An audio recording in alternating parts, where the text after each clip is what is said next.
Hello everybody. It is 2020, and one of the few positive things that happened this year in the knife world, we have Spyderco to thank, because recently and currently they are holding their online second sale.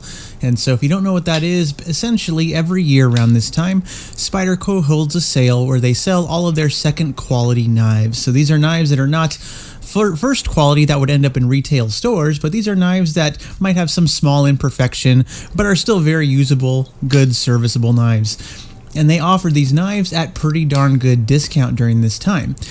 And I say this is a good thing that they're selling these off, because normally this sale is in person only in Golden, Colorado. And so what happened, of course, this year, we had reasons we cannot gather in person. So Spyderco decided to take this sale online, and for the first time ever, anyone in the world can now take part in the Spyderco second sale. So, of course, first off, I would like to thank Spyderco for doing this, but a little bit of a discussion about this is at hand. So in the comments below, let me know what you think of this second sale, because I'm going to cover some of the issues that have cropped up because of it. But in the end, I will say this is still a very positive thing for the knife community, regardless of what knives you were able to pick up or not able to pick up. Because first of all, from these second sales, you get great deals on knives. And there are three types of people, really, who are buying knives at these sales. First off, we have people who just want an inexpensive working knife, and that's a great value offered at this sale, because you can get knives like the Spyderco Tenacious, $20. You know, very good quality knives, especially the Chinese line knives, the foreign production knives, those are at very low prices. And so it's a great time to pick several of those up if you just want a working beater knife that you know is going to be reliable. I think these are the most value you can get out of this sale, the people who are these type of buyers.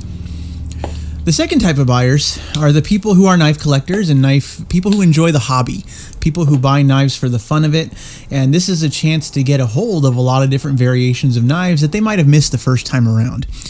And so we understand these are second quality, but it's still a nice chance to get a hold of these knives in any case.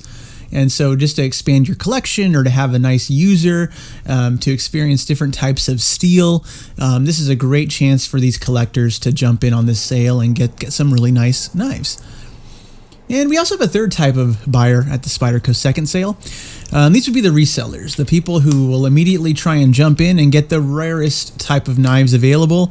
They want the knives in the S45, they want the knives in the Maximet, they want knives in the S110V, and they're going to pick up these knives, and their main purpose is to eventually flip them and sell them again on the secondary market and make some money in the process. And I think quite a few of the sellers who would regularly show up to this sale in person kind of fall into this category.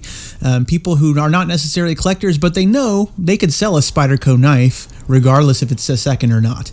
And so that third category of people, if you fall into that category, good for you. I'm glad you're able to make a profit sometimes. Chime in below if that's you, because I'm just interested to hear your perspective as well. But of course, this is the first time Spyderco has ever held this sale online, and so as you could expect, thousands and thousands of knife fans converging on one website at the time, it's going to cause some problems. So essentially, when this sale went live, it immediately crashed the Spyderco website, because of course they were not equipped to deal with that kind of traffic. And so what you ended up seeing were people all over the forums, all over social media, Reddit, and places like that complaining, oh, it doesn't work, it doesn't load. Spyderco should have foreseen this problem and paid money to get extra servers or extra capacity.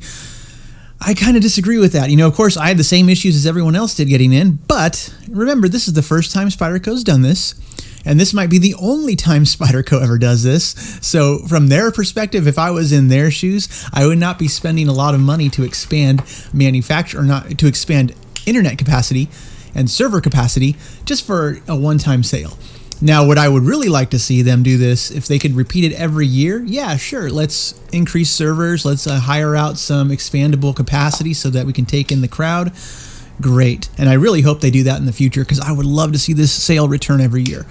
But essentially, we have a lot of online gnashing of teeth and complaining, and I understand that, because if you had that knife you really wanted in your cart and then the site crashed and when you got back it was gone, I totally understand that. I sympathize with you on that one, because it happens for sure. But again, we could kind of foresee it. We can kind of expect it. You know, part of getting a knife in this sale that you want is half luck and half patience, you know, because if you just keep clicking that refresh button, you might eventually get through and get that knife that you really wanted. And if you miss out, not the end of the world. Remember, these are seconds. I don't think anyone really necessarily needs a knife from this sale, but they're definitely fun to get a hold of. So I totally understand that. So if you guys watching out there, if anyone had trouble getting on the website or just gave up, let me know. I'm kind of curious what your experience was. Or were you able to grab that one knife you really wanted? Let me know what you think about that.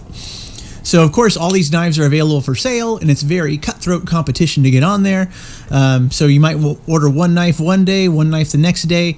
Unfortunately, Spyderco's charging like $13 shipping, you know, for each separate order, and they're not combining anything, because I could totally see from their side that can get confusing really fast. So again, you're paying an extra shipping charge for these knives, but I totally understand from their viewpoint. Not trying to sound like I'm on their side necessarily, but I want to always look at both perspectives of an argument whenever there's an issue. So they're charging shipping for every sale, unless you spend over a certain amount. But that's that. So on social media, of course, they defend this. They're saying they're defending against bot activity, trying to get in and swoop in on all the knives. So that's great. So if they could avoid any bot sales, people who are just trying, or bots who are just trying to buy up these knives and get them back on the reseller market, that's always a good thing. So a lot of different variations of knives are coming up for this sale, and it's a 3-day sale. So it started Thursday, continued today into Friday, and then it will finish tomorrow on Saturday. So I'm going to try and get this video up so a lot of you can see it in case you weren't aware of the sale. But since it came live, there was an initial rush, and then over the days, they've just been kind of slowly adding knives to the website. And there is, of course, a spike of activity whenever anything good drops on there, because you can tell people are watching, and bots are watching the website to see what goes up. And the good stuff gets picked up very quickly, and that's when you experience the slowdown on the site. So most of the day, if you just log in there and browse, it'll be totally fine. But when something actually drops, you can expect some hiccups in the checkout process. So it's a good idea, to make an account ahead of time, log into the account ahead of time, and just refresh periodically during the day while it's being sold, But again, this knife sale, I'm so happy that Spyderco is able to do this online, because again, the people who live in Golden, Colorado, or within driving distance of that, were really the only ones who could take part in this type of an activity before this weekend. And so they are the ones who might have a legitimate complaint, because they're definitely used to the ones that getting up early, showing up in line, and getting to take their time, walk through the sale, pick and choose what they want.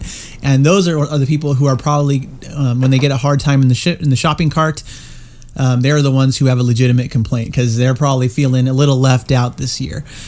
Do I really sympathize with them as much? No, not really, because they've had this for years, the chance to go and pick up some cheap knives, in person. And that's something that someone outside of Colorado, outside of the driving distance of that area, has never gotten to experience. So one positive out of 2020 in the knife world, if only one positive in my opinion, is the Spyderco second sale going online. Let me know what you think in the comments, guys, because I was able to pick up a Spy Opera. That's really the only thing that kind of looked interesting to me. I was tempted to get a Yojimbo, tempted to get a Para 3, but in the end I decided not to. So I picked up the Spy Opera, and hopefully it comes out really nice, and I'm looking forward to receiving that in the mail. But thank you all for listening to my video. Have a nice day, and leave a comment below. Bye-bye.